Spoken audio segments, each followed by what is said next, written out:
I look sinister with my light like this. Very few of us in this country can live like good. You know, contrary to rumor, it's a small percentage of black people in this country that live in good. You know what I'm saying? But the reason why I'm doing this video is because at the moment I'm in the middle of they're in the middle of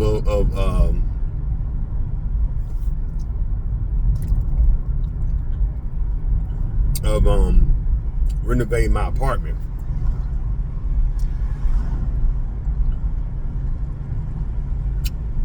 So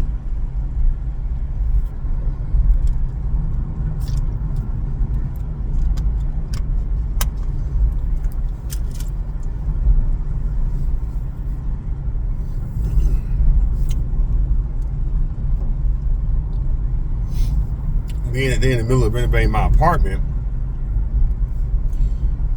I gotta stay down here to the JW Marriott, right? At the JW. I'm at the JW. Why they putting us up in this expensive?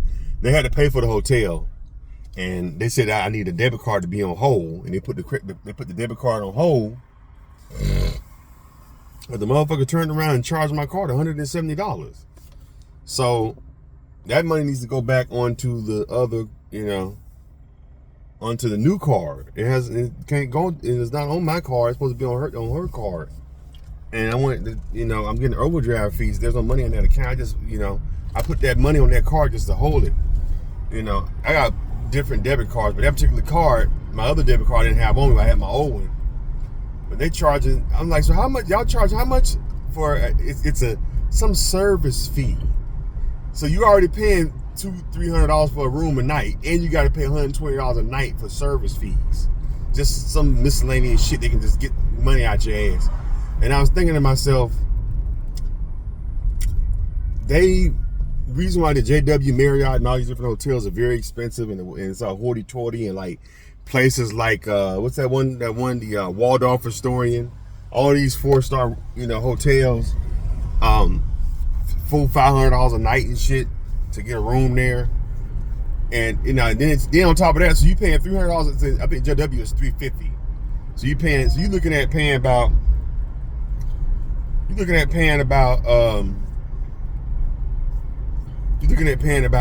almost $475 a day to stay in that hotel. And so I'm thinking to myself, a lot of stuff is priced out of our range, man, for us to live good. You know what I'm saying? I was watching this documentary called, it was a lowrider documentary. And they had this car club on there, and the car club was pretty much blacks and Mexicans that were part of this car club. And one of the members in the car club that they was interviewing, he was a Mexican guy, and he said racism is all financial now. They don't have to hold you back or redline you anymore. They just can keep you. They're not going to give you that job paying that good money. You see what I'm saying? Or you're not going to get that promotion. Somebody else is going to get it that probably don't look like you. And he said he started to realize that racism can be issued in a very subtle way where you don't even know it, but it's still happening. It's all financial. I ain't got to worry about you being in my neighborhood if you can never. I thought somebody was shooting. I said, this forgot it's 4th of July. I don't have to worry about you being in my neighborhood. It's really expensive because you can't afford to live there anyway. You know what I'm saying? These expensive hotels, they don't have to worry about seeing any black or brown people there. That's usually what a lot of times these 4-star hotels mean. Like the Four Seasons and all that kind of stuff. They want to be able to go to a hotel and don't have to worry about seeing any black people or seeing any Mexican people. So I don't have to worry about that because we're going to charge you $120 a day service fee. That's what I'm saying. I'm not saying that's what the service fee is, but a lot of times that's what it be. You know, if you could pay most black people can't spend $350 on a hotel room, and then turn around and spend $120 on a service fee. That's 400 and almost $500 a night to stay in a hotel. Most black folks can't afford that shit, and they know that. You see what I'm saying? So I ain't gotta worry about seeing no black people at the hotel either, because they can't afford to stay there. You know what I'm saying? Used to be a thing back in the 60s and the 50s and the 60s where it was called redlining, where they would be straight up, no, we not letting no black people stay over here. They can't do that no more. You see, that was the redlining era. Now they'll say, oh yeah, you can stay here. Yeah, you can live any way you want. You know, this country is free for anybody that wants to live any way they want to live. We're just gonna make it hard as hell for you to live there, because you ain't gonna be able to afford to live at that motherfucker. That's how we gonna keep the niggas out and the Mexicans out, because you ain't gonna never be able to afford to stay here. You know what I'm saying? Real shit. I ain't gotta worry about seeing your black ass. You can't afford to be in the neighborhood. I ain't gotta worry about seeing you at the hotel, you know, in the morning in the continental breakfast area, if you can't afford to stay there. You see? So, that's the whole thing going on with Diddy, man. Diddy, I don't think Diddy did half that shit. That's why you gotta be careful what you watching this damn news, man. We so used to listening to what these people say on these news channels, and I don't think Diddy did half that. I'm thinking, okay, so he's running I'm thinking, you gotta think about it. He's running, they try to make it seem like he's running a secret sex trafficking ring. The man has made all kind of deals. He sold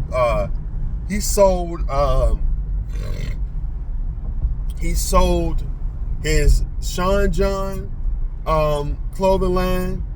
I remember that made the news for what, 75, $100 million, something like that. When Sean John was hot back in the like 10 years ago.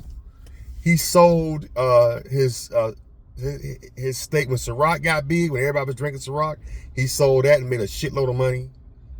Then he ended up suing the company for breach. They was going to come out with another, I think it was called DeLeon. It was another kind of liquor he was coming out with the same company that he did business with to launch the Ciroc. I think it was called DeLeon, DeLeons like that. He was doing commercials for his social media for the brand, and they was trying to do him dirty with this particular contract, and Diddy called them out on it, and they sued him. No, he sued him, and he won them. He won the lawsuit. And that company, that liquor group, they own Jimmy Bean. What's it called? Jimmy Bean or Jimmy Bean? I don't know alcohol. I know Hennessy. They own Hennessy. They own a bunch of different liquor products. This company's worth billions of dollars. And it's a white-owned company, of course, European-owned. And they kind of, billionaire Europeans like these people, they're not used to a black person fighting back.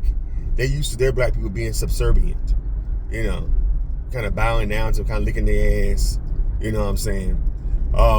And Diddy turned around and sued them, and I think the white folks that own that big multi-billion-dollar liquor group felt some kind of way about that, and this liquor group has ties to the media. Because the whole thing, and I think Cassie just gave them the fuel to the fire. I don't think Cassie had anything to do with it. I think that gave them an angle. Because they felt, I don't know how much Diddy got back from that lawsuit. It was an undisclosed amount, but I'm pretty sure he got a couple $100 million. So they don't like handing that kind of money over to a black person, whether they had to pay it through a lawsuit or what. They don't like for black people to get too rich, you know. Now somebody like a LeBron, something like an athlete that or like an Eddie Murphy, somebody that entertains them, and they get rich. Oh, that's fine, you know, because you're not trying to do anything revolution. You know, most of the time those type of rich people like that, from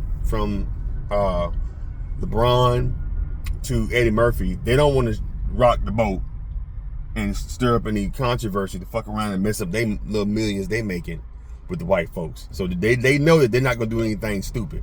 LeBron ain't gonna do nothing revolutionary that's gonna make white people feel uncomfortable, you know, losing that multi-million-dollar contracts he got and endorsement deals, you know, because he's getting ready to retire. So he's not going to really say anything that's going to be real. Like, I think the closest that LeBron said something about racism was when he wore the I Can't Breathe t-shirt, and then he called out the owner of the Cowboys for being in that picture with, you know, while they were shouting the N-word at the students that were coming to the school back in the 60s when the owner of the Cowboys was a little kid. You know, that's the closest he has ever did to saying it, speaking up against racism.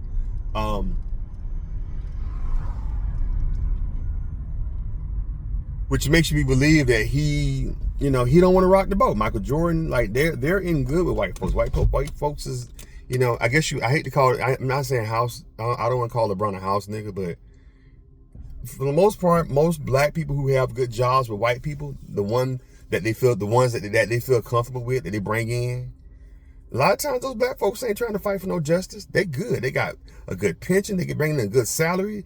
They can travel. They can take vacation and go somewhere exotic at least 2 times out of the year.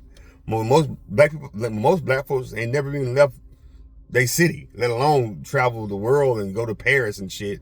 You know what I'm saying? In the summertime. So a lot of black folks ain't gonna say. I had a friend of mine who's a bodyguard, and the whole George, you know, he has a good job. He bodyguards a lot of celebrities out here in LA.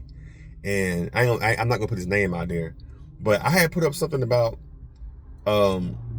George Floyd, when the George Floyd thing was going down. I said, man, we need to really like turn up. Like, that marching shit don't work. And I was saying that on Facebook, and he was really trying to like talk me. Nah, dude, don't do that shit, man. You gonna fuck up a lot of shit for people. Meaning him, because he got a good job, so he don't give a fuck about none of that shit. He's good. He works for a company. I don't know whether he works for a company or not, but he works around big celebrities. He makes a really good salary, and he don't want to mess that shit up about going out in the street and doing something stupid. And he felt like, nigga, you ain't gonna do nothing. You soft. You ain't gonna do nothing. You doing damn well you ain't gonna do shit. You need to shut up. He want me to be quiet because he don't want to fuck around and some shit really go down, and now his job is at jeopardy. You know what I'm saying? He make good money.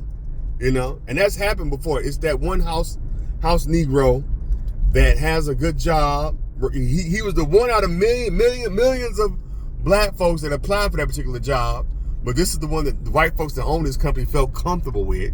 So him and her gets the job, and they want us to be quiet when some shit go down, and we want to turn up in the streets. They want us to be quiet because they don't want to lose their good salary or their good benefits. Y'all don't need to be doing it. Y'all just march peacefully. Shit.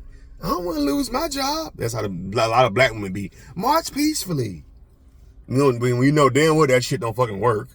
You can march as peacefully as you want. Shit. If these motherfuckers ain't gonna, you know what I'm saying? That don't move the needle. That don't move the needle when it comes to getting your justice or getting your equality. I mean, it worked a little bit during the 60s with Martin Luther King. But even they got their ass whooped with water hoses and had dogs beat them and hit with billy clubs. So it's like they didn't fight back. You know. You have to fight back. I'm all about disruption. I'm all about anarchy, man. That's the only thing that the system fears. And they go against anarchists and they go against disruptors. Because those are the ones that really make change. You out there walking down the street with a sign and singing a song and chanting shit over and over again, they got you. Like, motherfucker, you ain't no threat. You ain't gonna throw no brick through the window. We ain't gonna worry about you pulling out a gun on us. Walk around, stay within these, and then they tell you where to march. The people that you're marching against are telling you where to march. You already done lost already.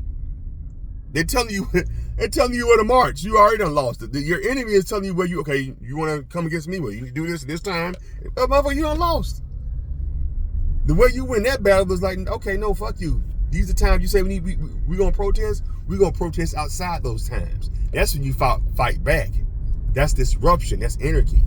That's the only thing that most governments fear, and want to keep, and they want to shame people that have the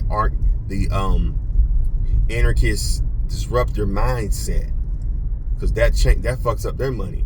You see what I'm saying? That messes up their scheme. If your enemy telling you where to march, you've already lost. They had the police. I think for the peaceful protest for George Floyd. That's why motherfuckers turned up. They gonna take their brother out, then they want us to march. Okay, you guys can march, but you have to march within these parameters. You can't go this far out, and you only can march between 12 and 5. After that, anybody caught marching is going to jail. And then people agree, and motherfucker, you done lost. That's not. They're telling you where to march. That's not. You're not being progressive. You're not gonna move nothing. You're not gonna change nothing. That shit ain't gonna change nothing. You just walking around with a damn sign. And disruption and anarchy doesn't even mean violence. Disruption and anarchy means just taking just a different stand in what you've been doing that can be can mess up the person that you're marching against. Bottom line, like a disruptor can be just as simple as gathering everybody if you know your job is treating you disfairly, or treating you unfairly, rather, and you go and you tell all your employees of that particular company, hey, let's all not come in. If we keep showing up here, they're gonna keep treating us badly, and nothing's never gonna change. So we all need to just don't show up to work no more. Everybody does, all at the same time. Now the boss, the owner of that company may be like, okay, he may be able to swing it maybe 2 or 3, maybe 4 days. But after a while, he's gonna be trying, hey, y'all coming back? What's going on? Let's see if we can fix this. Because his company about to go under. You know what I'm saying?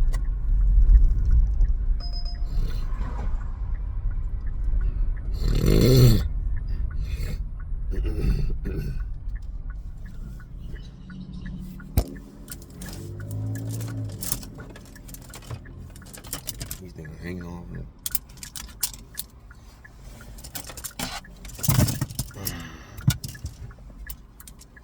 So, these hangers and shit.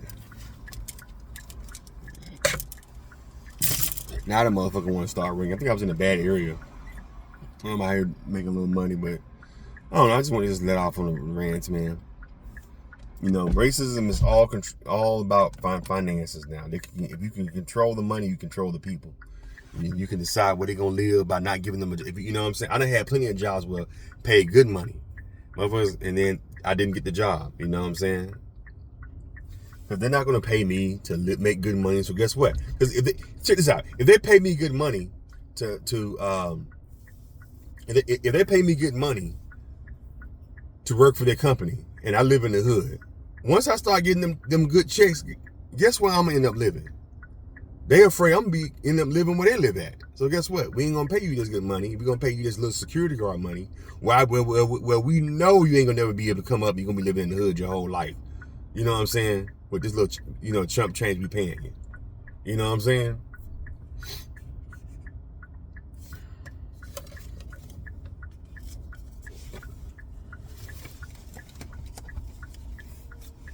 I ain't gotta worry about you. Like I said, I ain't gotta worry about you trying to fuck my daughter, because you ain't gonna be able to live in the same neighborhood that she lives in.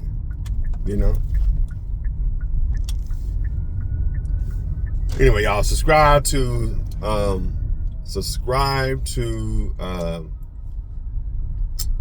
was gonna say, subscribe to, what's this channel called? No Face City.